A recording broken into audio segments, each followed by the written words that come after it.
था, जब पौने घंटे का जो पढ़ने का टाइम था, आए तो मैंने फंक्शन में लगा दिया, आए तो मैं सिटी में चला गया, आए तो मैंने बर्थडे सेलिब्रेट कर दिया। अब क्या करूं मैं? उस टाइम को उसके बाद कोई यूज करना सीखो। 10 बजे के बाद 11 साढ़े 11 बजे पढ़ो, फिर सो। सजा दो अपने आप को। ऐसे देते हैं सजा, आप सजा नहीं देते हो, अपने आप को कंफर्ट जोन में रखते हो। पंखा लगा हो, कितनी करके पढ़ना मन नहीं करा, छोड़ो, ठीक है। कितना शोर है पढ़ने में, जिस बच्चे का पूरा मन होता है ना पढ़ने का, बाहर में डोर भी बज रहा होगा ना, वो बच्चा तभी पढ़ लेगा। वो जिस बच्चे का पढ़ने मन नहीं होगा, वो घर वालों का यार शोर है, पढ़ा नहीं जा रहा, सिर्फ बहाने ढूंढेगा वो।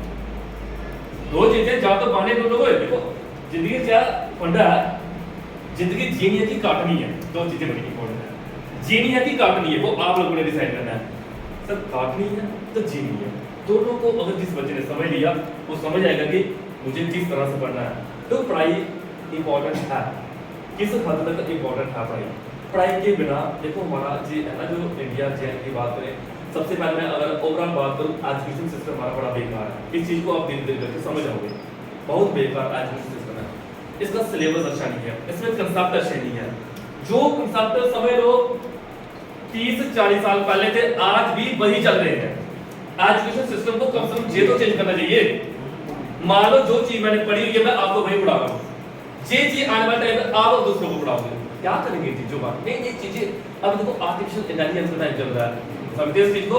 एआई का टाइम अभी, कुछ एआई के टॉपिक होने चाहिए, एआई के अकॉर्डिंग आपका सिलेबस होना चाहिए, ताकि एक बच्चा अपने आप को उस लेवल पे प्रिपेयर करे। कल को उसकी अगर गवर्नमेंट जॉब नहीं भी लग रही है, वो उसके स्किल्स इतने अच्छे होंगे, वो अपना पार्ट टाइम काम खोल लेगा। वो उसमें इलेक्ट्रॉनिक्स में एक्सपर्ट है वो, ठीक है, इलेक्ट्रिसिटी में एक्सपर्ट है वो, मैकेनिकल में एक्सपर्ट है वो, सॉफ्टवेयर में एक्सपर्ट है वो। जॉब करने की जरूरत ही नहीं है। जॉब के पीछे मैं कहता हूं बहुत कम पढ़ना चाहिए, उस चीज के पीछे पढ़ना चाहिए जिससे आपका विदाउट एनी टेंशन कोई ऐसा काम हो जिसमें आपका इंटरेस्ट हो। एक तो होता है कि एक बंदा कहता है यार मेरी जॉब लगी जैसे कैसे करके, आप देखना अपने घर वालों को देखो, अपने भाई बहनों को देखो, अपने अल्ले मोहल्ले में देखो, पहले नंबर को टेंशन होती पड़ेगी, नौकरी लग रही है। जब लग जाती है ना तो रोते हैं, सोचते हैं जब कैसे होगा, जब कैसे करेंगे, आज कैसे जाएंगे, आज कैसे करेंगे, फिर वो उस चीज की टेंशन हो जाती है उनको। तो फिर प्रिपरेशन को किस तरीके से लेके चलना है हम लोगों को, पढ़ाई में कुछ प्लस पॉइंट होने चाहिए। धीरे धीरे पढ़ाई में मॉडिफिकेशन होनी चाहिए जो आपके एजुकेशन सिस्टम में नहीं है। देखो होता है, मुझे पता है आप बच्चों को कुछ सब्जेक्ट ऐसे बोरिंग लगते हैं, करें क्या, एजुकेशन सिस्टम है ही ऐसा है, ठीक है। अब आप नॉन मेडिकल पढ़ते हैं, मैं पढ़ा हूँ, जब तक कोई बच्चा साइंटिस्ट नहीं बनता तब तक मुझे पढ़ाई आप हमारी नहीं के बराबरी है। ज़्यादा से ज़्यादा ऐसा जैसे डिग्री की तरह नहीं चिपका देते हैं, लगा देते हैं। बाकी डेली लाइफ हमारी केमिस्ट्री कहाँ यूज़ करेंगे हम, वो लास्ट कहाँ यूज़ करेंगे, करेंगे कहीं नहीं करेंगे। तो इट मीन्स आपकी पढ़ाई उस लेवल की होनी चाहिए। किसी बच्चे को अगर साइंटिस्ट बनना हो तब जाके थोड़ी बहुत काम आती है, अदरवाइज एजुकेशन सिस्टम में लगता नहीं कुछ सही है। पढ़ने के बाद भी ऐसा लगता है कि हम अनपढ़ हैं, किसी से आप बात नहीं कर सकते। 10 लोग बात कर रहे हो ना, आप उनके बीच में बैठ के बात नहीं कर सकते, क्या बोलोगे, इलेक्ट्रोलिसिस कंडक्टिविटी बात निकाले, बोलेंगे क्या बोल रहा है, बात नहीं कर सकते। कुछ चीजें सोचने वाली है, ठीक है, समझने वाली है। तो देखो जैसा हाथ सिस्टम जो एजुकेशन मिनिस्टर वगैरह है जिन्होंने जैसा बनाया था वैसा तो लेके चलना ही पड़ेगा अभी। तो लेकिन मैं अगर कहूँ पढ़ाई के साथ साथ पैरेलल में कुछ और भी करिए, और भी करिए पैरेलल में कुछ। आप अभी 12th में हो, मैं कहता हूँ आप बच्चों के ऊपर अभी पता क्या इस तरह का बर्डन होना चाहिए कि अगर एक बच्चा सुबह से लेकर शाम तक 6-7 घंटे पढ़ रहा है ना, शाम को 3-4 घंटे वो कोई काम करने वाला होना चाहिए। हो सकता है कहीं वो वर्कशॉप में काम करता हो, किसी इलेक्ट्रिसिटी वाले सिस्टम में काम करता हो, कुछ बाइक वाले जो बाइकें ठीक करते हैं वहाँ पे काम करता हो, चाहे वो कुछ भी काम करता हो, वो काम करने वाला होना चाहिए। लड़की है उसको कुछ एक्सटर्नली उसको थोड़ा सा और नॉलेज होना चाहिए कि आगे बड़े काम होते हैं लड़की के लिए भी, ठीक है। एक पार्लर से लड़की देखो आज 30-30 हज़ार कमा रही है, कमाती कि नहीं कमाती है, बहुत कमाती है। ऐसे ही और बड़े सारे ऑप्शन है। जो बच्चा इस टाइम जहाँ इन चीजों के साथ साथ पैदल में लेके चलेगा ना, मैं कहता हूँ लाइफ में उसको नौकरी लगी नहीं लगी तो टेंशन कोई नहीं है। पढ़ाई को साथ साथ लेके चलो, साथ साथ लेके चलो, भगवान ने आशीर्वाद दिया, हो सकता है ऐसी जगह पहुंच जाओगे आप इधर से उठ के वहां पहुंच जाओगे, सोच नहीं सकते। मेरे साथ एक लड़का पढ़ता था, बाहर से आया था वो लड़का, उसको उसे डेली मेरे घर में आ जाना, जब हम पढ़ते थे 11th में थे शायद, तब पढ़ना मेरा आ जाना कि शायद 11 बजे मुझे समझा ऐसे समझाने की बात करनी, समझाता रहता मैं उसको। तो मैं उस लड़के को देखता था, जब मैं ग्रेजुएशन करता था, वो बच्चा इतना मेहनती था। ये जो लकड़ी होती है ना काटी, उस लकड़ी को वो इतनी हैवी वो उठाता था और वो कहीं से कहीं ऐसे काम करता था, इतनी मेहनत करता था। उसके बाद 1 साल 2 साल 3 साल 2-3 साल के बाद देखा आर्मी में सिलेक्शन हो गई थी। आज आर्मी में है वो 70-80 प्लस इतनी सैलरी को ले रहा होगा। किस चीज़ की कमी है? ये थोड़ी कि जिस टाइम पे उसने जिस चीज़ को पकड़ा जिंदगी भर उसी को करेगा। मेहनत करना सीखो, अपने आप को कंफर्ट जोन में कम रखो कि यार घर वाले बुला रहे हैं, हम खाएंगे, घर वालों ने बाइक लेके दे दी, मैंने तो बाइक भी छोड़ो, लेनी नहीं।